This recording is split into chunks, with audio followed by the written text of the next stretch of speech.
Viens, Lilouane.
Explosion indicible. Gaz suffocant. Plus rien.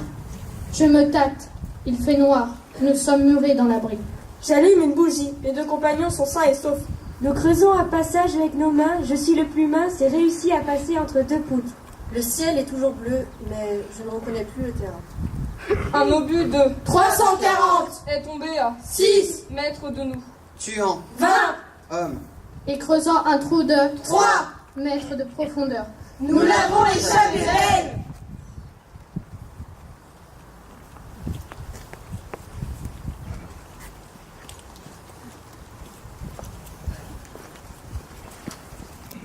Les clairons sonnent le cessez-le-feu sur la ligne de front. Dans toutes les villes, dans tous les villages, les cloches sonnent à la volée, comme elles n'ont jamais sonné auparavant. Les combattants et les civils saluent une victoire très chèrement acquise par notre patrie.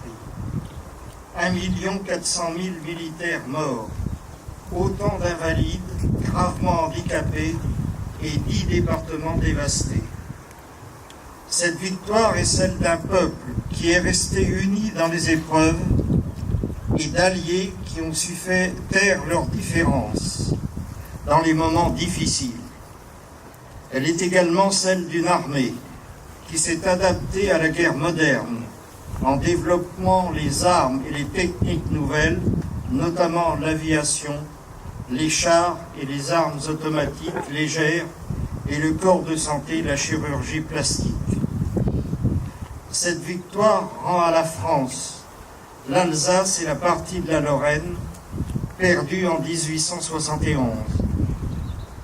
Les Français espèrent que le nouvel ordre international instauré par les 4 traités qui mettent fin à la guerre apportera la paix en Europe et plus largement dans le monde.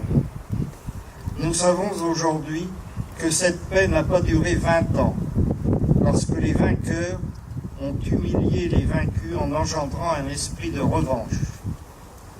Aujourd'hui, alors que d'autres périls nous menacent, les sacrifices de nos anciens nous rappellent qu'il nous faut demeurer unis comme ils l'ont été au front et aujourd'hui comme hier, au niveau international, l'union fait la force.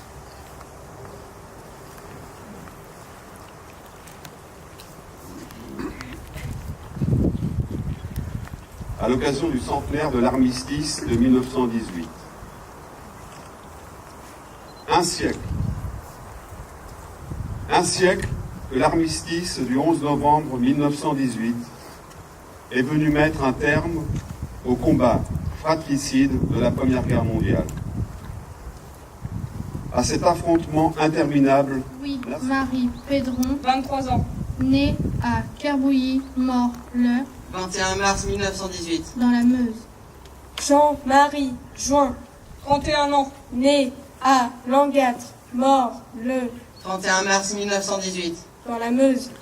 Louis-Alix Olichon, 35 ans, né à Quélo, mort le 21 avril 1918. dans la Marne.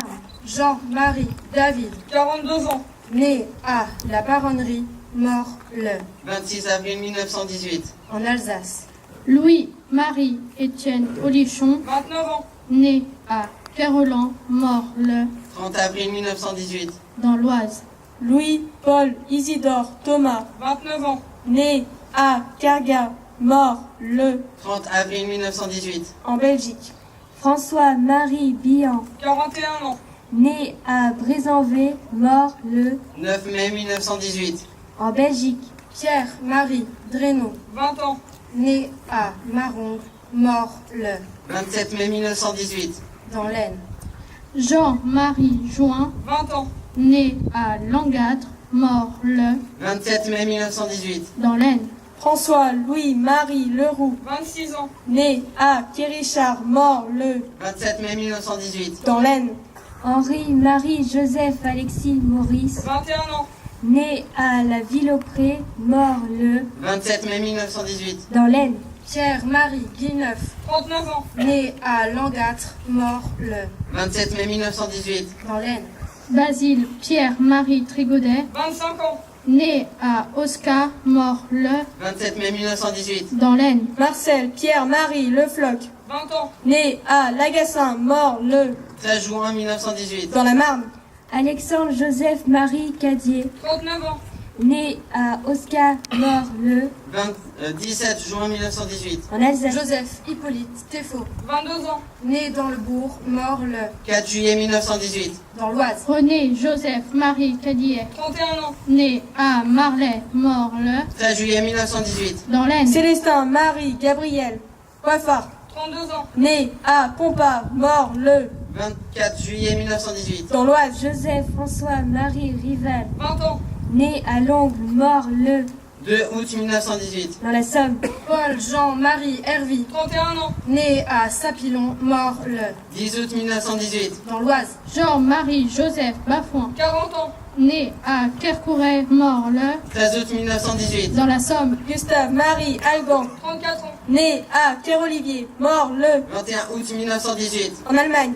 Louis-Marie Joseph Guilleneuf, 35 ans, né dans le bourg, mort le 23 août 1918. à Paris. Mathurin Marie Lefebvre, 33 ans, né dans le bourg, mort le 26 septembre 1918. dans le Morbihan. Louis-Marie Joseph Herboche, 27 ans, né à Landiol, mort le 3 octobre 1918. dans la Marne. Audrey Auguste Le Gall, 21 ans, né à Marlay, mort le 3 octobre 1918. dans l'Oise.